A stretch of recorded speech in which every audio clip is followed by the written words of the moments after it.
Since நானும் அக்னி college இந்த year join பண்ண போகிறேன், ஹாஸ்டல் பற்றி சொல்லுங்கள். அக்கார்டிங் டு ஃபீஸ் டிஃப்ரெண்ட் டைப்பாக இருக்குமா? ரெஸ்ட் ரூம்லாம் அட்டாச்சாக ஹாஸ்டல் ரூமில் இருக்காதா? சொல்கிறேன். ஆக்சுவலாக கொஞ்ச நாளைக்கு முன்னாடி நான் கம்யூனிட்டி போஸ்ட்டில் எந்த வீடியோ உங்களுக்கு நெக்ஸ்ட் வேணும் அப்படின்னு கேட்டிருந்தேன். அதுக்கு டே இன் மை லைஃப் 64% ஓட் பண்ணியிருந்தீங்க. அதுக்கு நெக்ஸ்ட்டாக அதிக பர்சன்டேஜ் எதுக்கு இருக்குன்னா Q&Aக்கு இருந்தது. நான் Q&A போடலான் இருந்தேன். பட் இந்த வீடியோவில் சின்ன திருத்தம் என்னென்னா, என்னோட பர்சனல் கொஷின்ஸ் பற்றி யாருமே கேட்கல.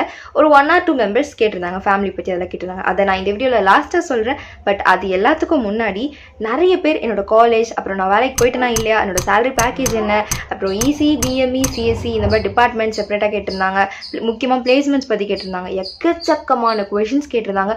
கிட்டத்தட்ட 30+ கொஷின்ஸ் நான் வந்து ஸ்க்ரீன்ஷாட் எடுத்து அண்ட் நோட்லேயும் நோட் பண்ணி வச்சுருக்கேன். ஸோ உங்கள் அத்தனை கொஷின்ஸ்க்கும் இந்த வீடியோவில் நான் ரெஸ்பாண்ட் பண்ணுறேன். அண்ட் உங்கள் ஒவ்வொரு கமெண்ட்டும் இங்கே டிஸ்பிளே ஆகிக்கிட்டே இருக்கும். ஸோ டோன்ட் வரி, கடைசி வரைக்கும் வீடியோ ஸ்கிப் பண்ணாமல் பாருங்கள். ஸ்கிப் பண்ணிங்கன்னா ஒவ்வொரு கொஷினையும் விட்டுடுவீங்க. நிறைய பேர் இதுக்கு முன்னாடி நீங்கள் என்ன காலேஜ் அப்படின்னு கேட்டிருந்தீங்க இனிஷியல் ஸ்டேஜில். அப்போ எல்லாருக்குமே நான் கமெண்ட்டில் சொல்லிட்டேன். பட் ஸ்டில் இன்னும் நிறைய பேருக்கு தெரியல. அண்ட் புது வியூவர்ஸும் கேட்குறீங்க. நான் எந்த காலேஜில் படித்தேன் அப்படின்னா Agni college of technology from OMR Chennai. ஓகேவா? இப்போ தெரிஞ்சுக்கிட்டிங்களா? ஓகே. இப்போ நான் காமனாக பிளேஸ்மெண்ட்ஸ்க்கு சொல்கிறேன். பிளேஸ்மெண்ட் பொறுத்த வரைக்கும் இது வந்து Tier 3 காலேஜ் அப்படின்றதுனால இந்த காலேஜ் மட்டும் இல்லை, எல்லா இன்ஸ்டிடியூஷனும் எதெல்லாம் Tier 3ல் இருக்கோ அது எல்லாத்துக்குமே வந்து ஆவரேஜான கம்பெனிஸ் தான் வருவாங்க. ஆவரேஜ் மீன்ஸ் ஒரு 2 to 4 LPA மட்டும் தான் வருவாங்க. ஓகேவா? அதுக்காக வந்து பெரிய பெரிய ஆப்பர்ச்சுனிட்டிஸ் வராதா? ஒரு 6 இல்லைனா வந்து 12 LPA அந்த மாதிரிலாம் வராதான்னு கேட்டிங்கன்னா வரும். அதுக்கு சில டைமிங் இருக்குது. இப் சப்போஸ் 2024 பேட்ச்க்கு, 2025 பேட்ச்க்கு, 2026 பேட்ச்க்குன்ற மாதிரி நம்ம இந்தியன் எக்கானமி பொறுத்து கூட மாறும். ஓகே, எல்லாமே வெறும் காலேஜோ இல்லை நம்மளை மட்டும் பொறுத்து டிபெண்ட் பண்ணி இருக்கிறது இல்லை. சுச்சுவேஷன்ஸ்க்கு ஏற்ற மாதிரி மாறிக்கிட்டே இருக்கும். ஃபர்ஸ்ட் இந்த கமெண்ட்க்கான ஆன்சரை பார்ப்போம். அவங்க என்ன கேட்டிருக்காங்க அப்படின்னா, உங்கள் பிளேஸ்மெண்ட்டில், அதாவது உங்கள் காலேஜோட பிளேஸ்மெண்ட்டில் நீங்கள் என்ன சேலரி பேக்கேஜ் வந்து ரிசீவ் பண்ணீங்க? நீங்கள் BMEக்கு இந்த காலேஜை சஜஸ்ட் பண்ணுவீங்களா? அண்ட் இது மட்டும் இல்லை, இப்போ இங்கே டிஸ்பிளே ஆகிட்டுருக்க ஒவ்வொரு பிளேஸ்மெண்ட் ரிலேட்டடான கொஷின்ஸ்க்கும் என்னோடய பதில் என்ன அப்படின்னா, என்னோடய பாயிண்ட் ஆஃப் வியூ ஒரு மாதிரி இருக்கும். என் பக்கத்து பெஞ்சில் இருக்கிறவங்களுக்கு வேறு பாயிண்ட் ஆஃப் வியூ இருக்கும். பட் காமனாக நான் சொல்ல வேண்டிய விஷயம் என்னென்னா, நான் படித்தது Tier 3 college. Okay, Tier 3 college அப்படின்னாலே ஆவரேஜான கம்பெனி, ஸ்டார்ட் அப்ஸ் இந்த மாதிரி மட்டும்தான் வரும். ஆல்ரெடி நான் வந்து BMEக்குன்னு தனியாக வீடியோ போட்டிருக்கேன். அதாவது அந்த கோர்ஸ் பற்றி, அந்த கோர்ஸ் ஒர்த்தா இல்லையா, ஜாப் ஆப்பர்ச்சுனிட்டிஸ் என்ன இருக்குது, அது வந்து அடுத்த டிகிரி படிக்கலாமா, எக்கச்சக்கமான கொஷின்ஸ் எல்லாமே அந்த ஒரே வீடியோவில் இருக்கும். அதோட லிங்க்கையும் நான் இங்கே வந்து ஐகானில் கொடுக்குறேன்.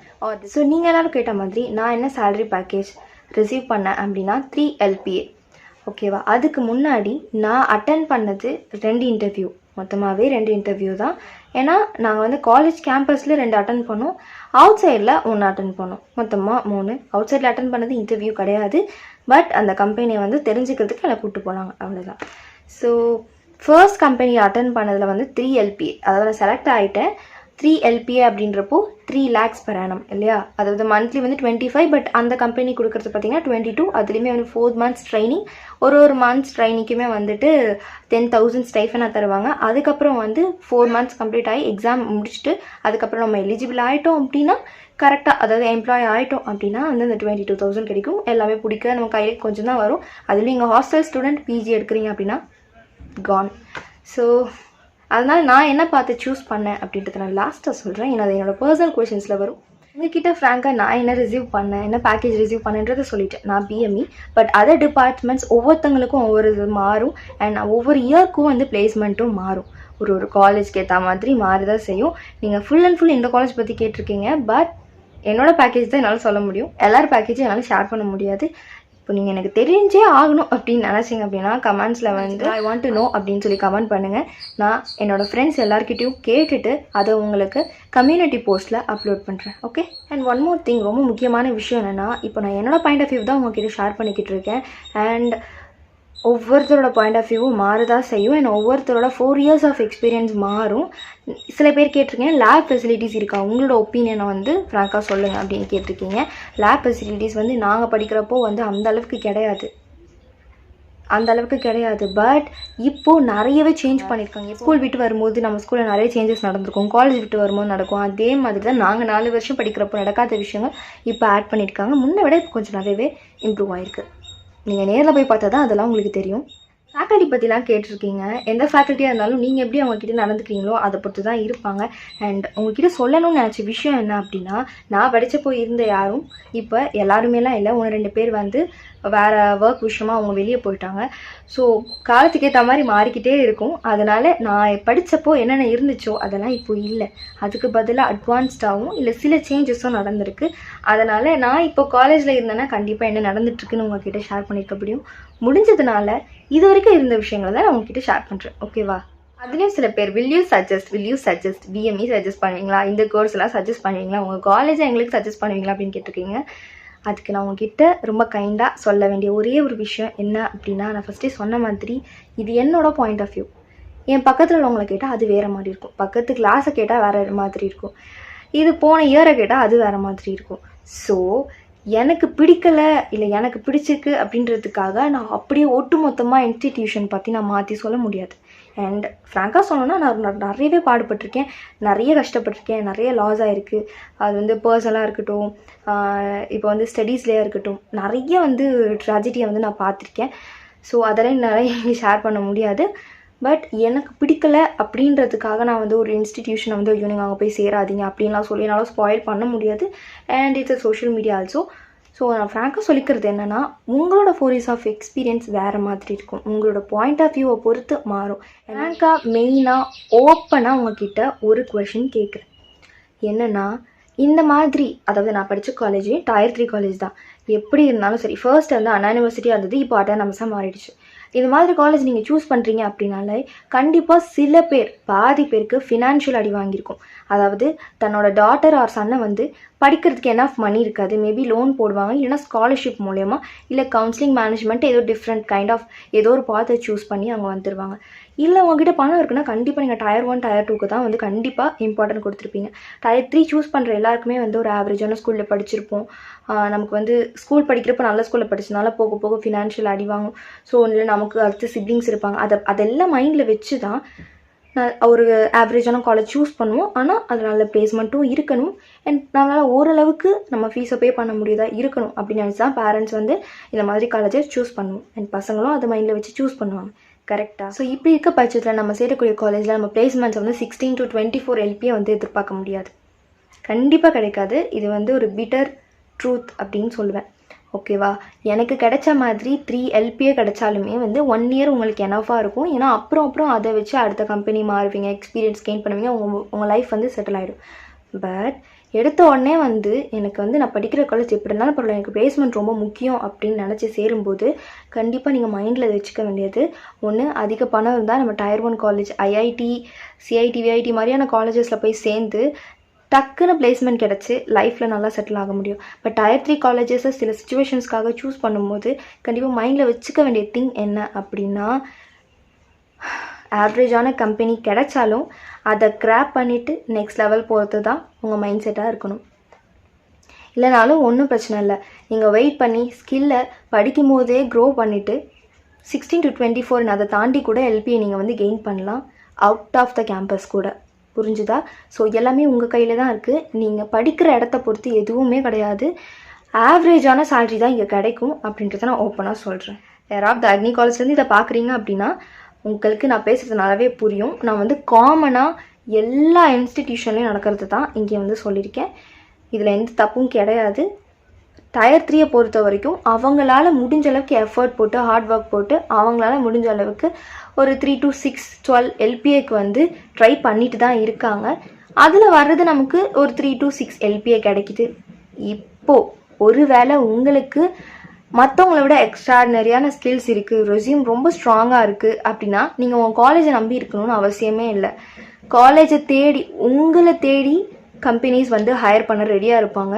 அண்ட் LinkedIn Indeed மாதிரியான பிளேஸில் கூட உங்களுக்கு வேலை டக்குன்னு கிடைக்கும். இங்கே நிறைய பேர் ரீல்ஸ் பார்த்துட்டு வேலை கிடைக்கல, இன்ஜினியர்ஸ்னாலே வந்து VIP வேலையில் பட்டதாரி அந்த மாதிரி நிறைய மைண்ட் செட் வந்து கொண்டு வந்துட்டாங்க. ஸோ அப்படி இருக்க பட்சத்தில் இன்ஜினியரிங்னால வேலை கிடைக்காது. பட் நம்ம ஃபேமிலி சுச்சுவேஷனால நம்ம வந்து சேர்றோம். இல்லைனா வந்து பரவாயில்ல, கம்மி ஃபீஸாக இருந்தாலும் பரவாயில்ல, அதிக ஃபீஸாக இருந்தாலும் பரவாயில்ல, நான் எப்படினாலும் சேர்ந்து படித்து நான் முன்னேறி போயிடுவேன். ஸோ இந்த மாதிரி ஒவ்வொருத்தங்க மைண்ட் செட் ஒரு மாதிரி இருக்க தான் செய்யும். நீங்கள் கேட்டதுக்கான பதில் ஆவரேஜ் தான். சில பேர் ஹையஸ்ட் அண்ட் ஆவரேஜ் கேட்டிருந்தீங்க. ஹையஸ்ட்டு அப்படின்னு பார்த்தா 6 LPA சொல்லலாம், ஆனால் இதை வச்சு முடிவு பண்ணாதீங்க. நீங்கள் நேரில் போய் விசாரித்து பாருங்கள். ஏன்னா இப்போது மாறி இருக்கும்.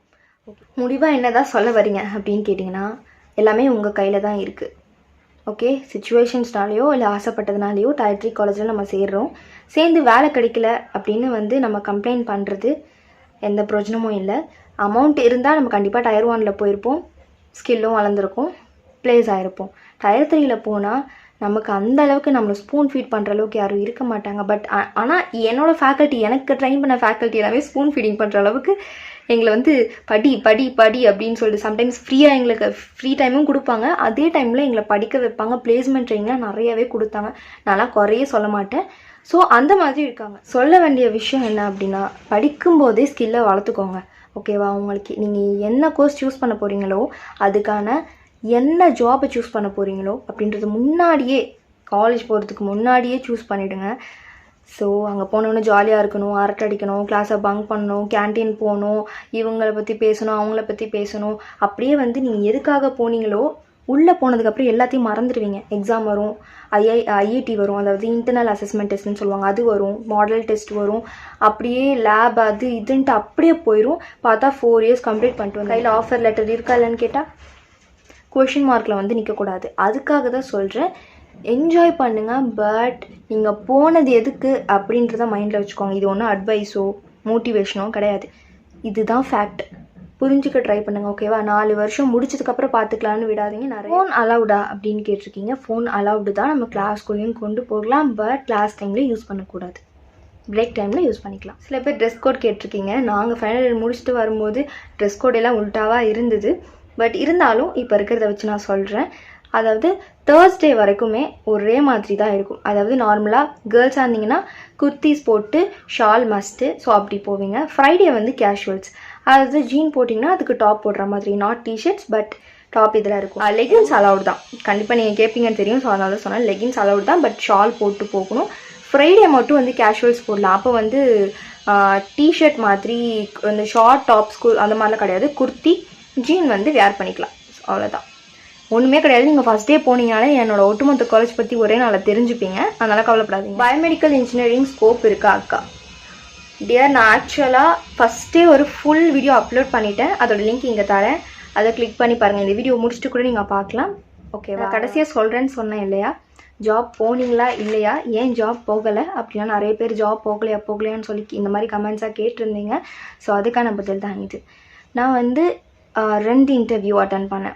ஃபஸ்ட்டே சொன்ன மாதிரி 2 இன்டர்வியூ அட்டன் பண்ணேன். 3வது நாங்கள் ஜஸ்ட் அந்த கம்பெனி பற்றி தெரிஞ்சுக்கிறதுக்கு கூப்பிட்டு போனாங்க. லைக் இன்டர்வியூ மாதிரி நடந்தது.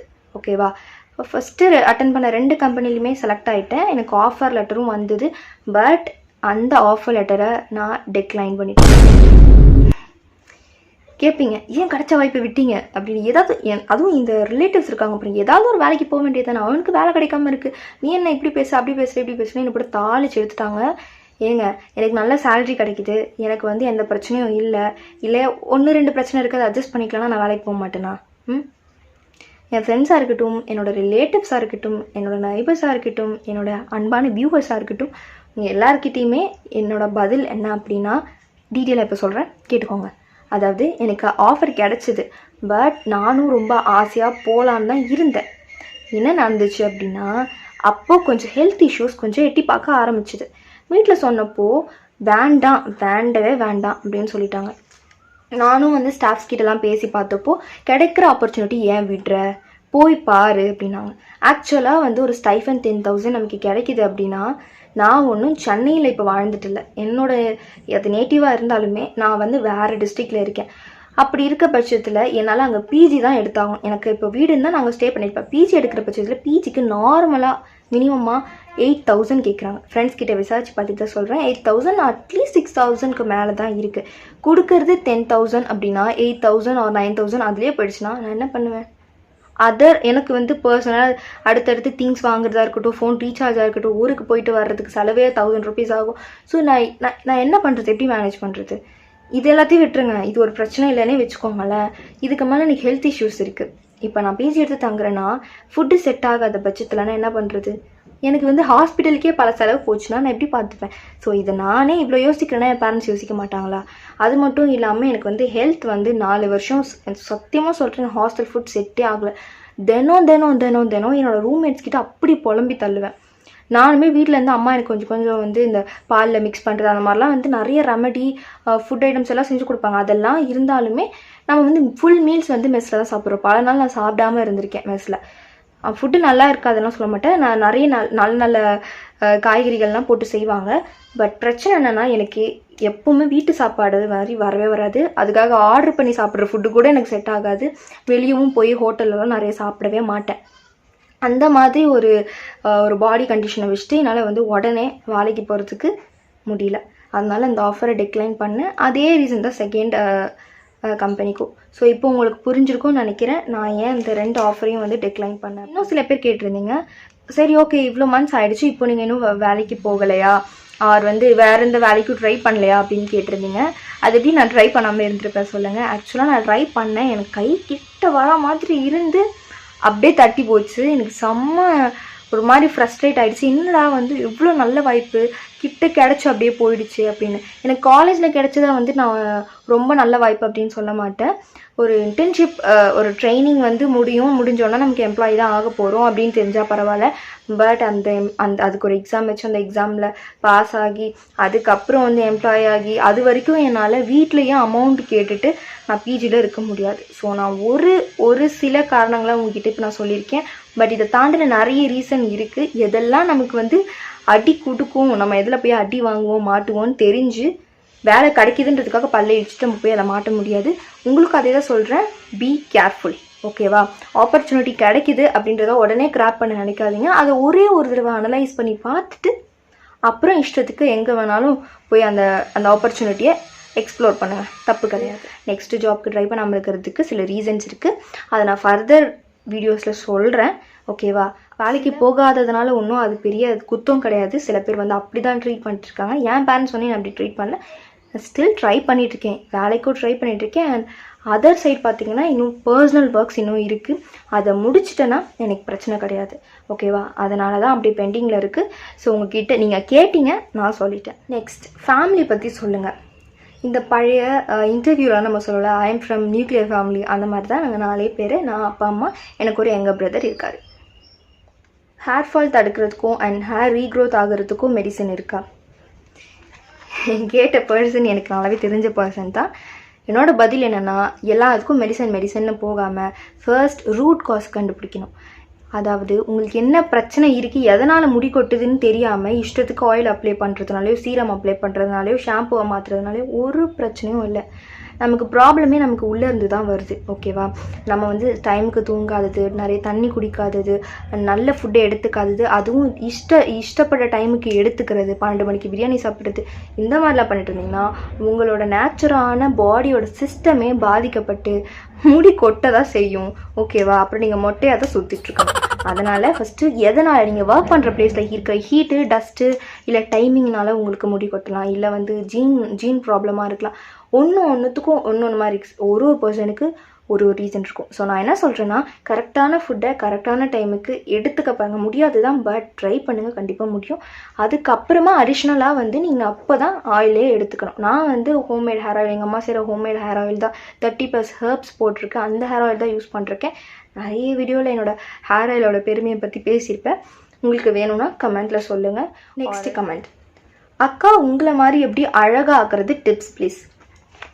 நீ யாருன்னு எனக்கு தெரியும், நான் யாருன்னு உனக்கு தெரியும். ஏன் அப்படி சொல்கிறேன்னா, இந்த கமெண்ட்டை பண்ணது வேறு யாரும் இல்லை, என் ரூம்மேட்டு தான். இருந்தாலும் இந்த கொஷனுக்கு நம்ம பதில் சொல்லணும் இல்லையா? என்னோடய ஒரே பதில், face is the index of the mind. அகத்தின் அழகு முகத்தில் தெரியும், அவ்வளோதான். வேறு எதுவும் கிடையாது. நல்லது நினச்சா நல்லதே நடக்கும், அவ்வளோதான். வேறு எதுவும் சொல்ல போகிறதுல நல்ல ஃபுட் எடுத்துக்கோங்க, நல்லா தூங்குங்க, கைண்டாக இருங்க. ஆக மொத்தம் நீங்கள் ஒரு எஃபர்ட் எடுக்காமலே முகம் அழகாக இருக்கும். நான் வந்து அழகுன்னெலாம் சொல்லலை, நான் அழகுன்னு நினச்சி கேட்டதுக்கு நான் இப்படி பேசிகிட்டு இருக்கேன், அவ்வளோதான். அக்கா ஏஐக்கு ஸ்கோப் இருக்கா? அஃப்கோர்ஸ் இருக்கு டியர். ஏன்னா இப்போ இருக்க சுச்சுவேஷன் உங்களுக்கு நல்லா தெரியும். எல்லா இடத்துலையும் ஏஐ மட்டும்தான் இருக்குது. ஸோ நீங்கள் ஏஐனா ஏஐ மட்டும்தான் இல்லை, அந்த ஏஐ வேறு நீங்கள் படிக்கக்கூடிய டிபார்ட்மெண்ட்டில் கூட நீங்கள் அப்ளை பண்ணிக்கலாம். ஸோ என்ன பொறுத்த வரைக்கும் ஏன்றது இன்றைக்கி நேற்று வந்தது கிடையாது. கூகுள் இருக்க காலத்துலேருந்தே அது இருக்க தான் செய்யுது. அண்ட் இப்போ அது வந்து அட்வான்ஸ்டாக இருக்க காரணம் என்னென்னா, நீங்கள் ஒருத்தர் சர்ச் பண்ணால் 10 லிங்க்கை காட்டாமல் 10 லிங்க்கில் இருக்கிற விஷயத்த ரெஃபர் பண்ணி உங்களுக்கு ஷார்ட் அண்ட் ஸ்வீட்டாக உங்களுக்கு புரிகிற ஸ்லாங்லேயே அது வந்து தருது. ஸோ அதுதான் இப்போ மாறி இருக்குது, தவிர புதுசாக வேறு எதுவும் இல்லை. பட் நிறைய அட்வான்டேஜஸ் இருக்குது. உங்களுக்கு இன்ட்ரெஸ்ட் இருந்தால் நீங்கள் ஏஐயில் கூட ஏதாவது கோர்ஸ் எடுத்து படிக்கலாம். அஃப்கோர்ஸ் ஸ்கோப் இருக்குது. ஓகே, இந்த வீடியோவில் அங்கங்கே நாய்ஸ் கேட்டிருக்கோம், அதுக்கு மன்னிச்சுக்கோங்க. அது மட்டும் இல்லாமல் நான் பார்க்க அப்படியே ஒரு மாதிரி வேர்த்து ஊற்றி ரொம்ப ஸ்வெட்டான மாதிரி ரொம்ப டயர்டாக இருக்க மாதிரி இருந்திருக்கும். பட் இப்போ நீங்கள் பார்க்குற இந்த வீடியோ வேறு மாதிரி இருக்கும். அதுக்கு ரீசன் என்ன அப்படின்னா, நான் வந்து இந்த வீடியோவெல்லாம் ஷூட் பண்ணது கரெக்டாக ஆஃப்டர்நூன் அடிக்கிற வெயிலில் ஷூட் பண்ணேன். ஏன் ஃபேன்லேன்னு கேட்காதீங்க, ஃபேனை ஆன் பண்ணனா நாய்ஸ் இருக்கும். ஏன்னா ஃபஸ்ட்டு வந்து சாம்சங் மொபைல் யூஸ் பண்ணிட்டுருந்தேன். ஸோ எனக்கு வந்து மைக் தேவைப்படலை. பட் இந்த மொபைலில் மைக் கனெக்ட் பண்ணியுமே வந்து நாய்ஸ் வருது. ஸோ அதனால் நான் என்ன பண்ணியிருக்கேன் அப்படின்னா, ஃபேன் ஆஃப் பண்ணேன். அதனால் எனக்கு ரொம்ப ஸ்வெட் ஆகி டயர்ட் ஆகிடுச்சு. பட் வீடியோ முடிக்கணும் சீக்கிரம். நிறைய பேர் வந்து எனக்கு ப்ரெஷர் கொடுக்குற மாதிரி வீடியோ சீக்கிரம் போடுங்க. ஏன்னா அவங்க வந்து அட்மிஷன் போட்டாங்க. அதனால் அவங்க ரொம்ப க்யூரியஸாக இருக்காங்க. நம்ம வந்து முன்னாடியே தெரிஞ்சால் நமக்கு அடுத்த சான்ஸ் கிடைக்கும் அப்படின்னு சொல்லிட்டு என்ன ஒரு மாதிரி ப்ரெஷர். சரி ஓகே, அவங்க ஆர்வம் புரியுது, கேட்குறாங்களேன்னு சொல்லிட்டு தான் நான் வந்து இந்த ஓகே எடுப்போம், எனக்கு இன்னும் வேலை இருக்குது, பட் இது முடிச்சிருவோம் அப்படின்னு சொல்லி தான் இந்த வீடியோ எடுத்தேன். அண்ட் அது மட்டும் இல்லாமல் பைபாஸ் ரோடோட ஒர்க் நடந்துக்கிட்டு இருக்கனால அந்த சவுண்டு அதிகமாக அப்பப்போ கேட்டுச்சு. இது பத்தாதுன்னு நிறைய எக்கச்சக்கமாக நாய்ஸ். இப்போ கூட உங்களுக்கு நாய்ஸ் கேட்கலாம், ஏன்னா இப்போ நான் நைட் டைம் ஷூட் பண்ணிகிட்ருக்கேன். என் கஷ்டம் கொஞ்சம் உங்களுக்கு புரிஞ்சுதுன்னா அந்த நாய்ஸ்லாம் கொஞ்சம் அக்செப்ட் பண்ணிக்கோங்க. மற்ற இதுக்கப்புறம் ஏதாவது நாய்ஸ் கேட்காமனு பார்த்துக்கேன். அண்ட் இப்போ நம்ம பார்க்க போகிற கமெண்ட்ஸ் எல்லாமே ஒரு பொண்ணு பண்ண கமெண்ட்ஸ். என்னடா இது, ஒரு பொண்ணு ஒரு கமெண்ட் பண்ணலாம், 2 கமெண்ட் பண்ணலாம். பட் இந்த யோகலக்ஷ்மி அப்படின்ற பொண்ணு 10+ கமெண்ட்ஸ் பண்ணியிருந்தாங்க. மொத்தமாக ஒரு ஷார்ட்ஸ் ஒரு 2 வீடியோஸில் மொத்தமாக கமெண்ட்ஸ் பண்ணியிருந்தாங்க. அந்த அவங்களோட கேள்விகள் வந்து எப்படி சொல்கிறதுனா, எனக்கு அந்த பொண்ணோட வந்து ஆர்வம் புரியுது. ஆக்சுவலாக அவ்வளோ மாதிரி தான் நானுமே இருந்தேன். நம்ம பிறந்தோன்னா நமக்கு எல்லாம் தெரியுமா, எதுவுமே தெரியாது.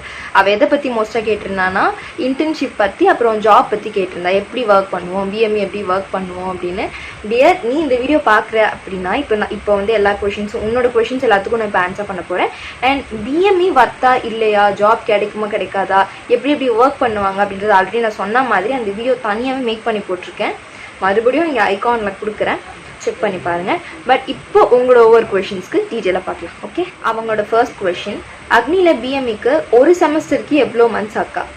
அக்னின்னு இல்லைடா, ஒரு செமஸ்டருக்கு 6 months. ஓகேவா, அதை 6 months + 6 months வந்து 12 months. So 1 year. அதனால் 4 years. நம்ம 4 years படிப்போம், 8 semesters. ஓகே, எங்கே லாஸ்ட்டாக இன்டர்ன்ஷிப் முடிக்கிறோமோ அங்கே தான் நம்ம ஒர்க் பண்ணுவோமா அக்கா? அப்படி கிடையாது, இது உன்னுடைய விருப்பம். இன்டர்ன்ஷிப் எங்கே பண்ணுறியோ அது இன்டர்ன்ஷிப்போட முடிஞ்சிடும். இது சப்போஸ் உனக்கு அங்கே வந்து ஆப்பர்ச்சுனிட்டி கிடைக்குது அப்படின்னா இன்டர்ன்ஷிப்பே நீ வந்து ஒர்க்காக கன்வெர்ட் பண்ணிக்கலாம். அது உன் கையில் தான் இருக்குது. ஓகேவா, அங்கே வந்து வேக்கன்சி இருந்தால் இப் சப்போஸ் நீ வந்து ட்ரை பண்ண உனக்கு வேணும் அப்படின்னு அவங்ககிட்ட கேட்டேன்னா ஃபர்தராக நீ அந்த ப்ரொசீஜர்லாம் முடிச்சுட்டு அங்கேயே எம்ப்ளாய் ஆகிடலாம். இல்லைனா ஜஸ்ட் வந்து ஒரு சர்டிஃபிகேட்கான ஒரு internship and for gaining some knowledge, அவ்வளோதான். என்னோட சேலரி பற்றி கேட்டிருக்காங்க, நான் ஆல்ரெடி ஃபஸ்ட்டே சொல்லிட்டேன், பார்த்துருப்பாங்க. சிலபஸ், அப்புறம் வந்து சிலபஸ் பற்றி கேட்டிருக்காங்க, அதாவது எந்த சப்ஜெக்ட் கஷ்டமாக இருக்கும் அப்படின்றது.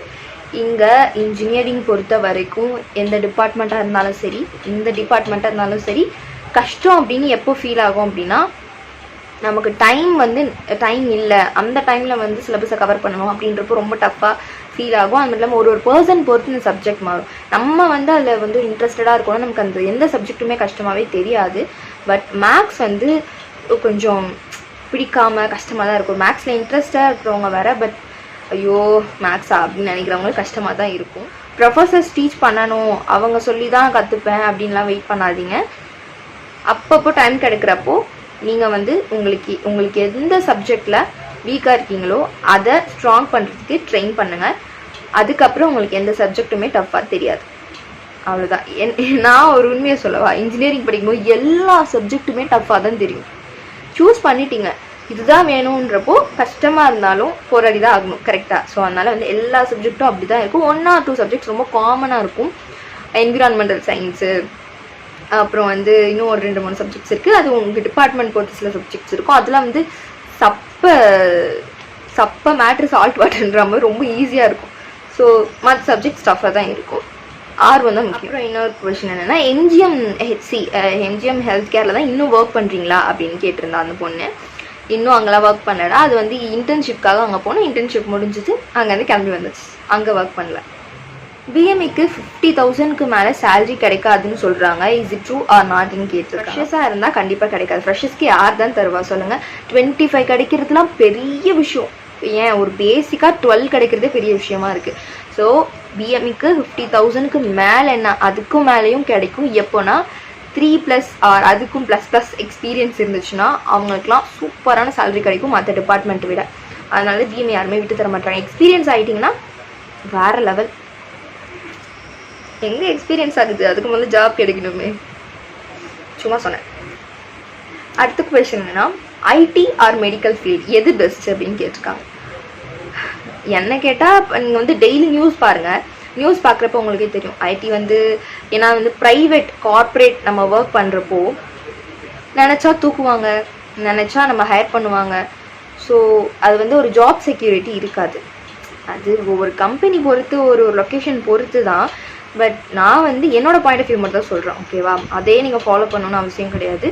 ஐடின்னு எடுத்துக்கிட்டிங்கன்னா அது வேறு, மெடிக்கல் வேறு. ஆனால் என்னோடய டிப், நான் வந்து பயோமெடிக்கல் இன்ஜினியரிங் கம்ப்ளீட் பண்ணியிருக்கிறதுனால அந்த பாயிண்ட் ஆஃப் வியூவில் என்ன சொல்லுவேன் அப்படின்னா, மெடிக்கல் ஃபீல்டு மனுஷன் இருக்கிற வரைக்கும் இருக்கும். அதனால் அதை கண்ணை மூடிட்டு சூஸ் பண்ணலாம். பட் அதுலேயும் உங்களோட இன்ட்ரெஸ்ட் ரொம்ப முக்கியம். எல்லாத்துலேயுமே வந்து மணியை எதிர்பார்த்து போனோம் அப்படின்னா எந்த ஜாபுமே நம்மக்கிட்ட நிலைக்காது. எந்த எக்ஸ்பீரியன்ஸும் நம்ம கெயின் பண்ண முடியாது. அப்பப்போ நம்ம ஒரு ஹியூமனாக கைண்டாக நடந்துக்கணும். சர்வீஸ் பேஸ்டாக நம்ம வந்துட்டு நம்ம ஒர்க்கை அவங்களுக்கு ஒரு சர்வீஸாக கொடுக்கணும். லேப்டாப் எந்த இயர்லேருந்து யூஸ் பண்ணோம் அப்படின்னு கேட்டிருக்காங்க. லேப்டாப்ன்றது எப்போவுமே யூஸ் ஆகும். இஃப் சப்போஸ் உடனே வாங்க முடியலன்னா 1 இயர் அப்புறம் செகண்ட் இயர்லேருந்து உங்களுக்கு வந்து இப்போ நீங்கள் அக்னியில் செய்கிறீங்க அப்படின்னா கண்டிப்பாக வந்து மினி ப்ராஜெக்ட்ஸாக இருக்கட்டும், அந்த இல்லைனா புதுசாக ஏதோ கொண்டு வந்திருக்கிறதா நான் கேள்விப்பட்டேன். ஸோ லேப்டாப் கண்டிப்பாக உங்களுக்கு தேவைப்படும். ஃபஸ்ட் இயரில் மேபி அவங்களை வந்து புஷ் பண்ண மாட்டாங்க. ஆனால் செகண்ட் இயர்லேருந்து கண்டிப்பாக தேவைப்படுற மாதிரி தான் சுச்சுவேஷன் இருக்கும். எப்போவுமே லேப்டாப் தேவை. எல்லாமே மொபைலில் பார்க்க முடியாது. ஏன்னா மொபைல்ன்றது ஒரு ஸ்மால் ஸ்க்ரீன். நமக்கு வந்து ஒரு பெரிய ஸ்க்ரீனில் இருந்தால் நமக்கு கண்ணுக்கும் நல்லது. அண்ட் மொபைல் இல்லாத எல்லா அட்வான்ஸ்டு விஷயமும் லேப்பில் இருக்கும். ஃபார் எக்ஸாம்பிள் ப்ரெசன்டேஷன் பண்ணோம். ஆனால் நான் 4 வருஷமாக லேப் இல்லாமல் மைக்ரோசாஃப்ட் 365 கோபைலட் அதில் தான் நான் வந்து எல்லா ப்ரெசன்டேஷனுமே மொபைலில் தான் பண்ணியிருக்கேன். அண்ட் அது எனக்கு வந்து லேப்பில் நான் பண்ணது கிடையாது. ஆனால் லேப்பில் ஒரே நாளில் கற்றுக்கிட்டு சாட்ஜிபிடி யூஸ் பண்ணி ஒரே நாளில் ப்ரெசன்டேஷன் கற்றுக்கிட்டு அதுலேயும் பண்ணியிருக்கேன். ஆனால் நீங்கள் ஸ்டார்டிங்லேருந்தே லேப்பில் கற்றுக்கிட்டிங்கன்னா, ஸ்டார்டிங்லேருந்து நீங்கள் லேப்பில் வந்து யூஸ் பண்ண கற்றுக்கிட்டிங்கன்னா உங்களுக்கு ஃப்யூச்சரில் வந்து ப்ராஜெக்ட் அப்போலாம் ரொம்ப யூஸ்ஃபுல்லாக இருக்கும். யாரோட ஹெல்ப்பும் உங்களுக்கு தேவைப்படாது. ஸோ லேப் வந்து எப்போவுமே இன்ஜினியரிங் ஸ்டூடெண்ட்டுக்கு மஸ்ட். அடுத்து அவங்க கேட்டுற கொஷின் எனக்கு வந்து எப்படி சொல்கிறது, அப்படி என்னையே பார்க்குற மாதிரி இருந்தது. ஆக்சுவலாக எனக்கு என்ன தோணுதுன்னா, அந்த பொண்ணு ரொம்பவே ஆர்வமாக இருக்காங்க. நான் அவங்க ஆர்வத்தை நம்ம எல்லாருமே பாராட்டி ஆகணும். ஏன்னா அவங்க வந்து மைனூட்டாக இப்போ சில பேர் வந்து மற்றவங்க நம்ம கமெண்ட்ஸை பற்றிலாம் நினைப்பாங்க, அப்படி இப்படி அந்த மாதிரிலாம் எந்த ஹெசிடேட்டும் ஆகாமல் எனக்கு வேணும், நான் கேட்டு தெரிஞ்சுப்பேன் அப்படின்னு சொல்லி கமெண்ட் பண்ணியிருக்காங்க. என்ன கமெண்ட் அப்படின்னா, இன்டர்ன்ஷிப் பற்றி கேட்டுருவாங்க. அதாவது அங்கே என்ன மாதிரிலாம் ஒர்க் பண்ணுற மாதிரி இருக்கும். ஃபார் எக்ஸாம்பிள் இப்போ நர்ஸ்னால் இன்ஜெக்ஷன் போடணும், பேஷண்ட் ட்ரீட் பண்ணணும். லைக் பிஎம்இ சைடில் நம்ம என்ன மாதிரி ஒர்க் பண்ணணும், நீங்கள் என்ன ஒர்க் பண்ணுறீங்க அப்படின்ற மாதிரி கேட்டிருக்காங்க. அதாவது நம்ம பிஎம்இ பொறுத்த வரைக்கும் நம்ம எப்படி ஒர்க் பண்ணுவோன்னா, ஒன்று சர்வீஸ் பேஸ்ட், இன்னொன்று சேல்ஸ் பேஸ்ட். இப்போ அதர் ஜாப் ஆப்பர்ச்சுனிட்டிஸ் பார்த்தீங்கன்னா R&D, அதாவது ரிசர்ச் அண்ட் டெவலப்மெண்ட். சர்வீஸ் பேஸ்லேயே 3 விஷயம் இருக்குது. ஃபர்ஸ்ட் என்னன்னா கிளினிக்கல் இன்ஜினியர், செகண்ட் ஒன் வந்து பயோமெடிக்கல் எக்யூப்மெண்ட் டெக்னீஷியன், அவங்க ஒரு டெக்னீஷியன். அப்புறம் வந்து சர்வீஸ் இன்ஜினியர். அதுக்கப்புறம் சேல்ஸில் பார்த்தீங்கன்னா அது ஒரு 3 தெரியும். இப்போ கிளினிக்கல் இன்ஜினியர் பொறுத்த வரைக்கும் அவங்களாம் ஹாஸ்பிட்டலில் ஒர்க் பண்ணுவாங்க.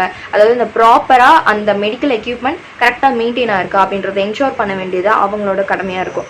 அண்ட் அதுக்கப்புறம் நம்ம சொன்ன மாதிரி பயோமெடிக்கல் எக்யூப்மெண்ட் டெக்னீஷியன் அவங்க என்ன பண்ணுவாங்கன்னா ஹாஸ்பிட்டல்லையோ இல்லை அதர் ஹெல்த் கேர் சைடோ அவங்க வந்து ஒரு பர்டிகுலர் மெடிக்கல் எக்யூப்மெண்ட்டை ரிப்பேர் பண்ணுறது, கேலிப்ரேட் பண்ணுறது, அப்புறம் ரொட்டீன் மெயின்டெனன்ஸ் பண்ணுறது, இந்த மாதிரி எல்லா ஒர்க்கும் இவங்க பர்ஃபார்ம் பண்ணுவாங்க. சர்வீஸ் இன்ஜினியர் இவங்க பார்த்தீங்கன்னா யாருக்கு ஒர்க் பண்ணி தருவாங்கன்னா, அந்த மெடிக்கல் எக்யூப்மெண்ட்டை தயார் பண்ணுற மேனுஃபேக்சரர்ஸ் கிட்டேயோ இல்லை ஒரு தேர்ட் பார்ட்டி ப்ரொவைடர்ஸ் கிட்டேயோ வந்து ஒர்க் பண்ணுற மாதிரி இருக்கும். இவங்களுமே என்ன பண்ணுவாங்கன்னா ஒரு டெக்னிக்கல் சப்போர்ட் கொடுப்பாங்க, ரிப்பேர் பண்ணுறது, மெயின்டைன் பண்ணுறது. அதான் அந்த மிஷின் ஏதாவது டேமேஜ் ஆகிடுச்சுன்னா அது சரி பண்ணி தர்றது, ரிப்பேர் பண்ணுறது இந்த சர்வீஸ் இன்ஜினியர் சர்வீஸாக பண்ணி தருவாங்க. அடுத்து சேல்ஸ் பேஸ்டு ரோல், அதாவது சேல்ஸ் ரெப்ரசன்டேட்டிவ். மெடிக்கல் எக்யூப்மெண்ட் இருக்கு இல்லையா, அதை விற்று கொடுக்கணும். Promote and sell. ஓகேவா, வித்து கொடுக்கணும். யாருக்கு அப்படின்னா ஒரு ஹெல்த் கேர் ப்ரொஃபஷனல்ஸ் கிட்டயோ, அதாவது டாக்டர்ஸ், அப்படி இல்லைனா ஹாஸ்பிட்டல்ஸ், இல்லைனா அதர் ரிசர்ச் இன்ஸ்டிடியூஷன்ஸ், இவங்களுக்கு வந்து அந்த மெடிக்கல் டிவைஸாக இருக்கலாம், எக்யூப்மெண்ட்டாக இருக்கலாம், இது சாஃப்ட்வேராக கூட இருக்கலாம். இதை வந்து நம்ம ப்ரொமோட் பண்ணுற சேல்ஸ் ரெப்ரசன்டேட்டிவ். இன்னொன்று இருக்குது என்னன்னா கிளினிக்கல் சேல்ஸ் ஸ்பெஷலிஸ்ட், இன்னொன்று அக்கௌண்ட் மேனேஜர், இப்படி சொல்லிட்டே போகலாம். ஸோ இதெல்லாம் சேல்ஸ் சர்வீஸ்குள்ளே வருது இல்லையா. அது ஜாப் ஆப்பர்ச்சுனிட்டி நான் என்ன சொன்னேன், R&D, ரிசர்ச் அண்ட் டெவலப்மெண்ட். அது ரிசர்ச் அண்ட் டெவலப்மெண்ட் பொறுத்த வரைக்கும் என்ன பண்ணணும் அப்படின்னா ஒரு மிஷினையே டிசைன் பண்ணுறதா இருக்கட்டும், இல்லை ஒரு புது மிஷின், ஒரு புது டிவைஸ் வருது அப்படின்னா அது வந்து டெஸ்ட் பண்ணுறதா இருக்கட்டும், அப்படி இல்லைன்னா டிவைஸ் மட்டும் இல்லை, மெடிக்கல் எக்யூப்மெண்ட், அப்புறம் ஒரு சாஃப்ட்வேர், இது எல்லாமே வந்துட்டு டெஸ்ட் பண்ணலாம், இல்லை புதுசாக வந்து டிசைன் பண்ணலாம். ஸோ இதெல்லாம் R&Dக்குள்ளே வரும். இப்படி நிறைய சொல்லிகிட்டே போகலாம். பிஎம்இல எக்கச்சக்கமான ஆப்பர்ச்சுனிட்டிஸ் இருக்குது. பட் எதுக்குள்ளேயோ பூந்து ஒரு எக்ஸ்பீரியன்ஸ் கிடச்சிருச்சு அப்படின்னா நம்ம தான் கிங். ஐ திங்க் நான் எல்லா கொஷின்ஸையும் கவர் பண்ணிட்டேன்னு நினைக்கிறேன். பிளேஸ்மெண்ட்ஸு, நான் ரிசீவ் பண்ண சேலரி, அப்புறம் வந்து overall quick summarization of our college. So அதுக்கப்புறம் வந்து யோகலக்ஷ்மி இவ்வளோ கொஷின்ஸ் கேட்டிருந்தாங்களே இன்டர்ன்ஷிப் பற்றி. ஸோ இன்டர்ன்ஷிப் பற்றியும் சொல்லியாச்சு. அண்ட் பிஎம்இ ஓவராலாக வந்து ஜாப் பற்றி எல்லாமே நான் வந்து சொல்லிட்டேன். நான் ECE, EEE மற்ற டிபார்ட்மெண்ட் கேட்டதுக்கு வந்து ஏன்னா நான் ஒரு டிபார்ட்மெண்ட் தானங்க படிக்க முடியும். அதுக்கு வந்து ஏன்னா ஹாஸ்டலில் எல்லா டிபார்ட்மெண்ட்டும் வந்து ரூம்மேட்ஸாக எனக்கு இருந்தாலுமே வந்து அது ஓவராலாக நம்ம படித்தாதான் நமக்கு அந்த எக்ஸ்பீரியன்ஸ் இருக்கும். ஸோ அது என்னால் ஷேர் பண்ண முடியாது. பெட்டர் அவங்க கிட்ட கேட்டால் தான் அவங்களோட பாயிண்ட் ஆஃப் வியூ என்னன்னு தெரியும். பிளேஸ்மெண்ட்ஸ் வந்து நான் ஃபஸ்ட்டே சொன்ன மாதிரி தான், Tier 3 காலேஜில் படித்தா என்ன கிடைக்குமோ அதுதான் கிடைக்கும். அக்செப்ட் பண்ணிவிட்டு நம்ம ஸ்கில்லை வளர்த்துக்கிட்டு Tier 3 Tier 1 காலேஜில் கிடைக்கிற ஆப்பர்ச்சுனிட்டியை நம்ம வெளியே தேடிக்கலாம். ஓகே, அக்னி காலேஜில் ஹாஸ்டலில் வந்து ரெஸ்ட் ரூம் அட்டாச்சாக இருக்காதா அப்படின்னு கேட்டிருந்தீங்க இல்லையா. அட்டாச்சாக இருக்காது. அதுக்கு பதிலாக செப்ரேட்டாக தான் வச்சுருப்பாங்க. காமன் ரெஸ்ட் ரூம் தான் இருக்கும். ஒரு ரூமுக்கு அட்டாச்சாலாம் இருக்காது. அதாவது ஒரு ஃப்ளோருக்கு 2 காமன் ரெஸ்ட் ரூம் வந்து கார்னரில் வச்சுருப்பாங்க. ஓகே, ஒரு கார்னர்லேயும் ஒரு ரெஸ்ட் ரூம் இருக்கும். அந்தந்த ஃப்ளோரில் உள்ளவங்க அந்தந்த ரெஸ்ட் ரூம் யூஸ் பண்ணுற மாதிரி இருக்கும். உங்களுக்கு இன்னும் எக்ஸாக்டாக எப்படி இருக்குதுன்னு தெரியணும் அப்படின்னா என்னோடய ஹாஸ்டல் வ்ளாகை போய் பாருங்கள். அதாவது நீ வரப்போகிற ஃப்ரெஷர்ஸ், ஹாஸ்டலில் ஸ்டே பண்ண போகிற ஃப்ரெஷர்ஸ்க்கு கண்டிப்பாக யூஸ்ஃபுல்லாக இருக்கும். கொஞ்சம் ஃபன்னாகவும் இருக்கும். உங்களுக்கு சில ஐடியா கிடைக்கும். அப்புறம் செக்லிஸ்ட் என்னென்ன திங்ஸ் வந்து ஹாஸ்டலுக்கு தேவை அப்படின்றதையும் நான் வந்து அப்லோட் பண்ணியிருக்கேன். அதையும் செக் பண்ணி பாருங்கள். ஹாஸ்டல் போகிற ஃப்ரெஷர்ஸ் எல்லாருக்கும் ரொம்பவே யூஸ்ஃபுல்லாக இருக்கும். அதுக்காக தான் நான் ஆல்ரெடி அப்லோட் பண்ணிட்டேன். செக் பண்ணி பாருங்கள். ஓகே, ஐ ஹோப் இந்த வீடியோ யூஸ்ஃபுல்லாக இருக்கும்னு நினைக்கிறேன். இஃப் சப்போஸ் இந்த வீடியோ உங்களோட கொஷின்ஸ்க்கு வந்து கரெக்டான ஆன்சர் இல்லை, ஐ எம் நாட் சாட்டிஸ்ஃபைட் அப்படின்னீங்கன்னா மன்னிச்சிடுங்க. நான் இன்னும் கிராஜுவேஷன் சர்டிஃபிகேட் கையில் வாங்கலை. ஓகே, இப்போவே உங்களுக்கு புரிஞ்சிருக்கோன்னு நினைக்கிறேன். ஸோ என்னால் முடிஞ்ச அளவுக்கு எல்லா கொஷின்ஸையும் கேதர் பண்ணி அதுக்கான பதிலை, என்னோடய பாயிண்ட் ஆஃப் வியூவில் உள்ள பதிலை, காமனான பதிலை எல்லாத்தையும் உங்களுக்கு நான் கொடுத்துட்டேன்னு நினைக்கிறேன். அண்ட் காலேஜ் சேர போகிற அத்தனை ஃப்ரெஷர்ஸ்க்கும் ஆல் த பெஸ்ட். கண்டிப்பாக உங்களுக்கு ஃப்யூச்சர் பிரைட்டாக அமையணும். Okay, don't worry. எந்த ஹெல்ப்னாலும் என்கிட்ட கேளுங்க, நான் ஹெல்ப் பண்ணுறேன். என்னால் முடிஞ்ச ஹெல்ப் நான் பண்ணுறேன்ப்பா. ஓகே, முக்கியமாக நீங்கள் வந்து இங்கே சொல்லிட்டு போக வேண்டிய விஷயம் என்ன அப்படின்னா, அக்னி காலேஜ் சேர போகிறீங்க, எந்த ஊர்லேருந்து சேர்றீங்க அப்படின்னு உங்கள் ஊரை இங்கே கமெண்ட் பண்ணுங்கள். இஃப் சப்போஸ் உங்களுக்கு இந்த வீடியோ பிடிச்சிருந்தது அப்படின்னா ஒரு தம்ஸ் அப் கொடுத்துட்டு கமெண்ட்ஸை இப்படி ஸ்வைப் பண்ணிங்க அப்படின்னா ஹைப்னு இருக்கும். You can hype me. அது மூலிமா வந்து உங்களை மாதிரி இருக்க ஃப்ரெஷர்ஸ்க்கு இந்த வீடியோ போய் சேரும். அது வந்து யூஸ்ஃபுல்லாக இருக்கும்னு நான் நினைக்கிறேன். அண்ட் மறக்காம சன்ரைஸ் கேட்டு சப்ஸ்கிரைப் பண்ணிட்டு போங்க. நெக்ஸ்ட் வீடியோவில் பார்க்கலாம். Until then bye bye. இங்கே பாரு, நீ பண்ணுற அட்டூழி.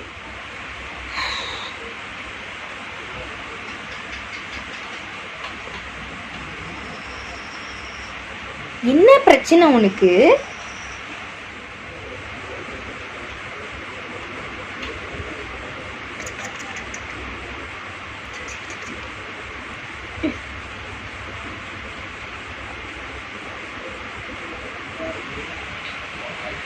இவ்வளோ நேரம் வீடியோ இருக்கும்போது இப்படி தான். இங்கே பாருங்க, ஏய் கேமரா எடுத்தால் மட்டும் அவனுக்கு தெரிஞ்சிடும், அதனால அமைதியாகிடுவான். இவ்வளோ நேரம் நான் பேசும்போது சார் மடியில் தான் தூங்கிட்டு இருந்தார். ப்ளூப்பராக காட்டலான்னு தான் சொல்லியிருந்தேன், காட்டியிருந்தேன். இந்த டிஸ்டர்பன்ஸ், இந்த க்யூட்டான டிஸ்டர்பன்ஸ் கூட சேர்ந்து தான் நான் வந்து வீடியோ ஷூட் பண்ணிக்கிட்டு இருந்தேன்.